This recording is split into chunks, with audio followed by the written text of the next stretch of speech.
We've got four excellent presentations lined up. Our first one will be from the West Virginia DOT on heat straightening of steel bridges. It'll be by Nimal Suhir. He's a senior bridge engineer at the West Virginia Division of Highways, where he currently heads the bridge rehabilitation and repair section. He has over 30 years of combined experience in highways and bridges, the bulk of which has been in-house design section, where he served as project manager and unit leader.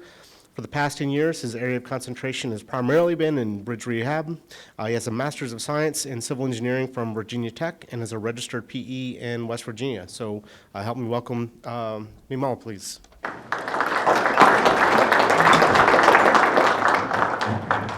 Good morning, everyone. The topic for this presentation today is heat straightening challenges and successes. Despite the good intentions of everybody concerned and the strict protocols that we have in place to protect our overhead bridge structures, bridges do get hit quite often. And this is so very true of a state like West Virginia, where there are a lot of low-rise, low-clearance steel structures that get hit more often than we would like to say.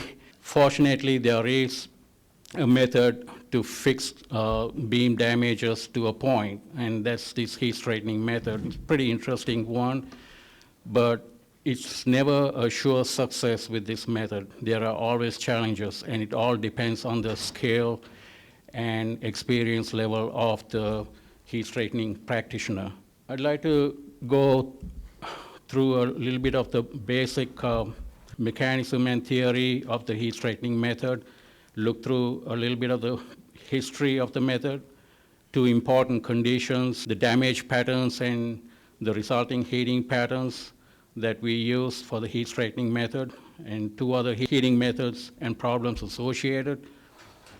Examples of beam damage, I'll be showing a few photographs, and we'll be looking at a case study of one of our projects which we did in-house, the observations and problems we encountered with that particular project and the lessons we learned. The next few slides might actually look like it's from a college textbook, and it's going to be a little technical, but trust me, we'll get through it. So what is heat straightening? So heat straightening is a repair procedure in which controlled heat is applied in specific patterns to plastically deformed regions of the damaged steel in repetitive heating and cooling cycles. So the key words here are controlled heat, specific patterns, and repetitive heating and cooling cycles, all of which I will talk about in the next few slides. But here I'd like to briefly touch on the plastically deformed regions aspect of this. So if you see in this graph, that is the plastic region where steel behaves in, the plastic behavior steel comes out. That's just after the elastic behavior or the straight line section that you see on the stress strain graph. Any beam that's hit to a point where it goes beyond the yield point into the plastic region, those are the steels. It's in that condition that you can actually use the heat straightening method. So the basic mechanism of heat straightening is to create plastic flow causing expansion during the heating phase, followed by elastic contraction during the cooling phase. A little bit about the brief history of heat straightening. The origins are traced back to the early days of welding. The heat from welding caused distortion in regular patterns, and fabricators and welders had to counter this distortion by reverse heating in specific patterns.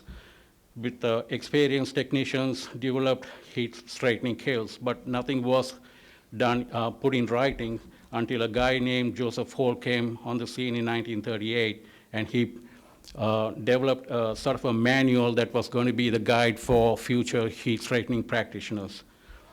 In the modern era, not much was understood even into the late 80s, but in the past 3 decades or so, considerable research has gone into the topic, and we kind of know what the heat straightening procedure can accomplish and its limitations now, more than, say, 30 years ago. There is an overlap with production of curved steel members. Curved steel members use some of the heat patterns that we use for heat straightening method.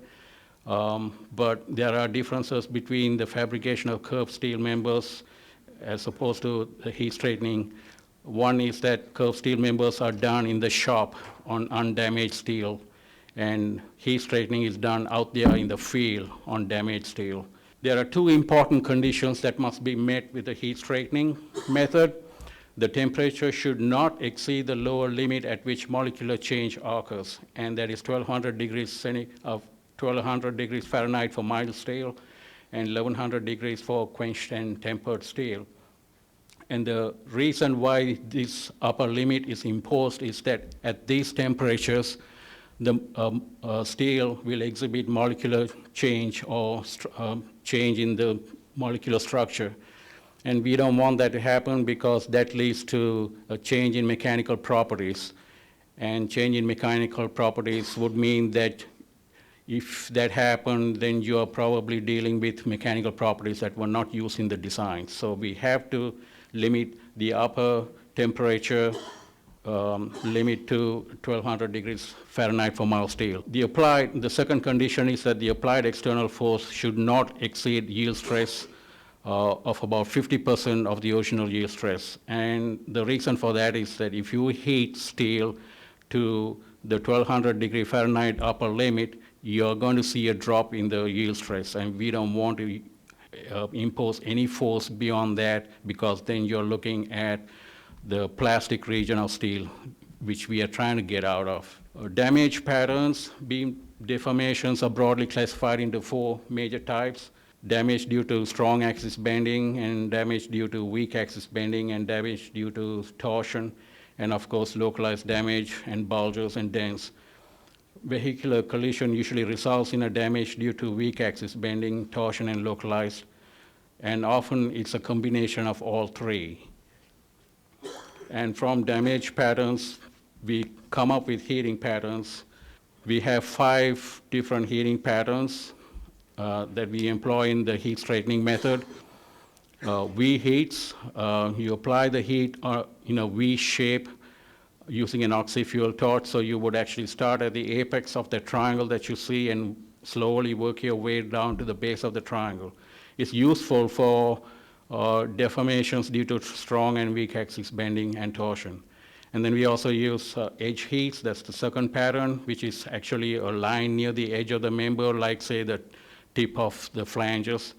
And this is the heat pattern that's used for deformations due to weak axis bending. And this is also, incidentally, the heat pattern that you use to manufacture curved steel girders and members. The third heating pattern is line heats, which consists of a single line pass of the torch, as you see right there. And then you have spot heats, which is a small round area of the metal that is heated. And this is good to address damages on localized damages by like bulges and dents. And the last one is strip heats, which is rectangular heats that is used to remove bulges in place, usually applied in rectangular shapes to the flanges, as you see, and that complements V heats. Now, I have seen V heats, line heats, and spot heats being done out there in the field. I haven't really seen edge heats or strip heats. Doesn't mean that it's not used in heat straightening. 2 other heating methods, and a clear distinction must be made between the heat straightening and 2 other methods that is generally done. One is hot mechanical working, which uses large external forces to produce stresses well above the yield stress, and it also produces large movements. And the second method is hot working, which is high heat and large external forces. But we have to avoid using these 2 methods because, unlike heat straightening, these methods do not use the gradual process of heat and the latent energy that is stored within damaged steel to try to rebound back to its original shape.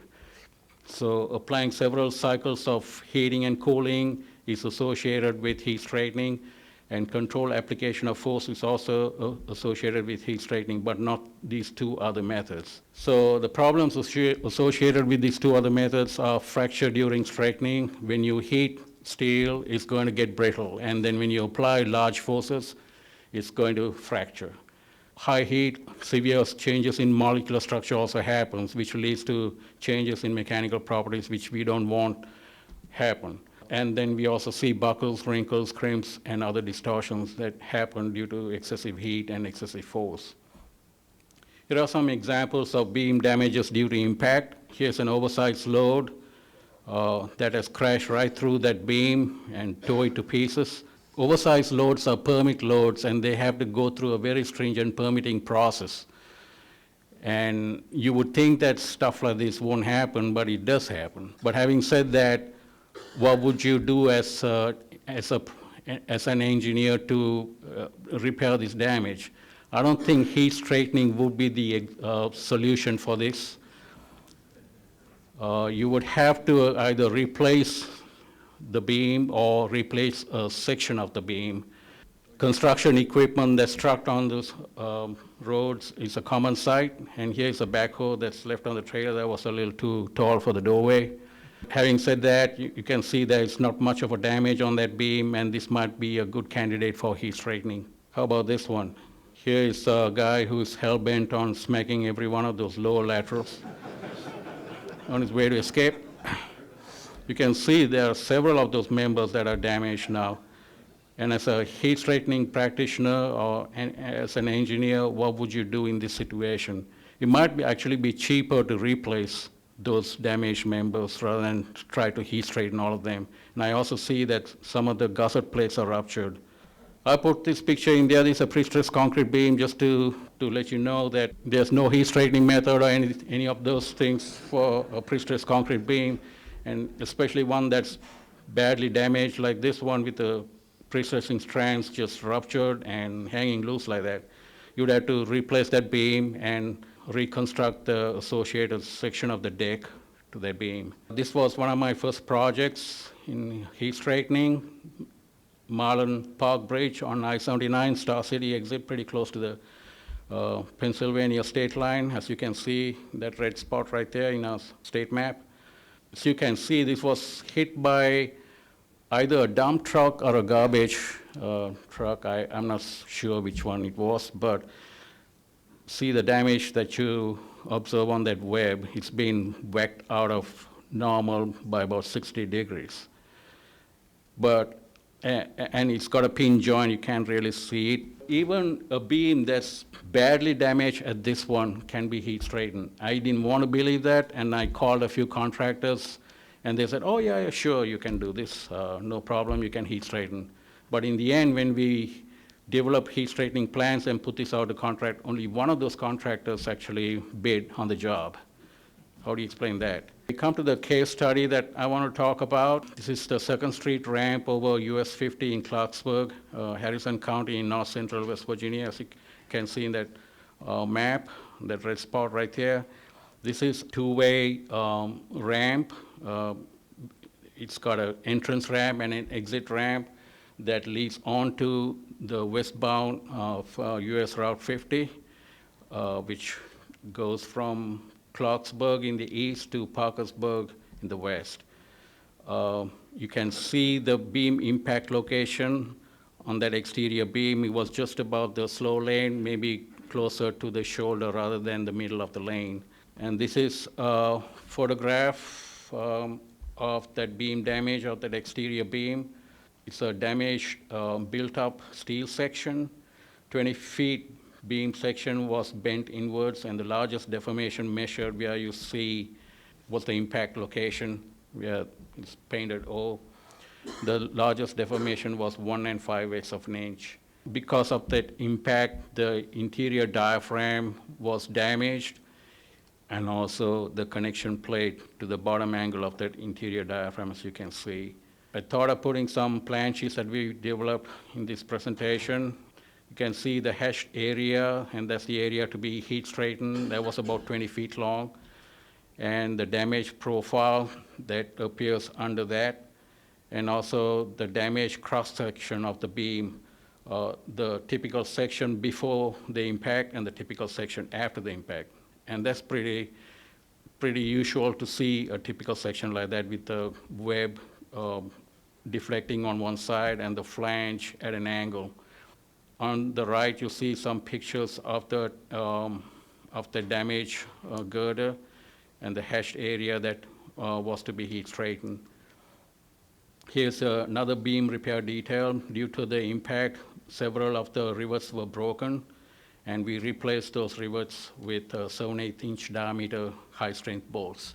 For those of you who are developing heat straightening plans, it would be good to show a lot of pictures besides the usual drawings and details and notes that you provide, just to try to make it clear for the contractor to understand what exactly you want him to do.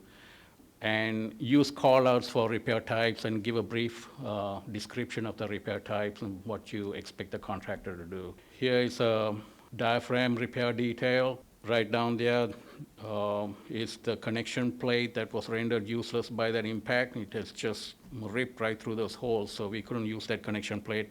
We used a new connection plate, and it was replaced in kind.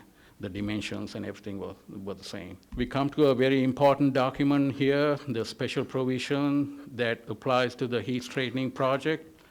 I've already talked about the temperatures and the heating patterns that can be employed in the heat straightening method, and the limit of the mechanical force, so I won't touch on that, but I'd like to talk a little bit about the dimensional tolerances that we expect the contractor to meet. The beam or girder webs shall be vertical with maximum allowable deviation being 1/4 inch over the full height of the web. And the girder sweep shall be 3/4 inch maximum at point of impact and 1/4 inch maximum 20 feet from impact. And it's so important to meet these dimensional tolerances for a few reasons. We want the beam to come back to its original shape. And number two, we want the beam to be load rateable. If it's damaged and you have deflection in the beams, it is going to be very difficult to model a damaged beam. I don't know, you probably might be able to do it with a finite element program, but it's difficult to model a damaged beam for load rating purposes. And thirdly, we don't want any eccentric loads acting on the beam. So a damaged beam will have eccentric loading on it. So for these three reasons, we want these dimensional tolerances to be met. Here's a collage of photographs. You can see the come-along cable puller. That's the one that's used to apply the mechanical force. And the top middle photograph right there, you see the heat straightening foreman there applying spot heat to that connection, the diaphragm connection to the exterior girder. The temperature is checked by a non-contact thermometer, like an infrared thermometer. And down there at the bottom, middle, you see the chief foreman. He is actually measuring the dimensional tolerances for that web. So this is a video. So the heating pattern that he's using is spot heats. He's trying to repair that bulge or damage that occurred on that diaphragm connection to that exterior girder. Here's another video of the same thing. Gives another angle.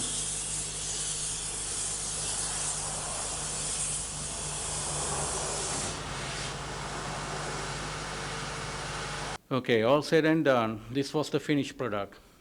Anybody see a problem with this? You see that crease right there, a pretty large crease. And you see one of our bridge inspectors taking string tied measurements to check on the dimensional tolerances we were talking about. And every single one of those dimensional tolerances were violated, every one of them. And there were other problems also. We saw a crack that was on that bottom flange angle, just above one of those rivets. You see the location of the crack right there, pretty close to the impact location also. So these are typical problems associated with hot working and hot mechanical working. The other two methods we looked into. And they produce fracture during straightening, and that's what we've seen here. Observations and lessons learned on this particular project, the heat straightening of the Second Street ramp. Heat straightening was the method that we specified in our plan notes and special provisions and general notes. But obviously there were problems and the department rejected the contractor's work. The contractor more than likely used hot mechanical working with excessive temperatures in excess of 1200 degrees Fahrenheit and excessive mechanical force exceeding 50% of the yield stress. Say for A36, it will be 18 KSI. That should have been the limit, but more than likely he used more than 18 KSI. Cycles were not properly concluded, I would think. It must cool down sufficiently before you can start another heating cycle. And heat straightening built-up members, and this is a lesson for the engineer, heat straightening built-up members is complex. I think the best thing to do would be to remove individual plates before the heat straightening operation. And we didn't specify that. We, of course, did take that into consideration, but if we had done that, it would have been more expensive and time-consuming, and we had to get this project done soon. One of the problems with trying to heat straighten built-up members without removing those plates is that heat doesn't propagate uniformly between plates. So each plate's going to do its own thing and going to deform in its own way. So you probably will end up actually making the situation worse. I actually talked to Dr. Richard Erwin about what went on with this project, and he gave me some advice, and which I put here in point form. Of course, we've seen that you had to limit the temperature to 1200 degrees Fahrenheit and start by using 25% of FY for the first couple of heating cycles. Observe the movement. If the movement is appreciable, stick with that same force and continue for more heat cycles. If the movement has ceased, then you would incrementally increase that mechanical force up to about 50% of the yield strength. And always complete each heating cycle before you start the next one. And this is very important. The contractor must supply heat straightening plans in compliance with the plan notes and specifications, and it has to be passed by the engineer. And it's always good practice to remove individual elements in built-up sections. This is the Marlin Park Bridge we actually looked at a little while ago. There was a much bigger damage, but that also underwent heat straightening. As you can see, we had pretty much had the same results with it too, crease and buckle, and the approximate extent of heat straightening on that particular beam was about 50 feet. And there were some web tears which were welded as well. And 2 weeks after completing this project, we see this one here. That's an oil tanker which barely missed the beam by about an inch. So you can see what we are up against in West Virginia with the booming oil and gas industry. Thank you for your attention. If you have any questions, I'll try to answer. First of all, I want to say that was an excellent presentation. It was very thorough, and you showed failures and successes, and I think you really did a good job doing that.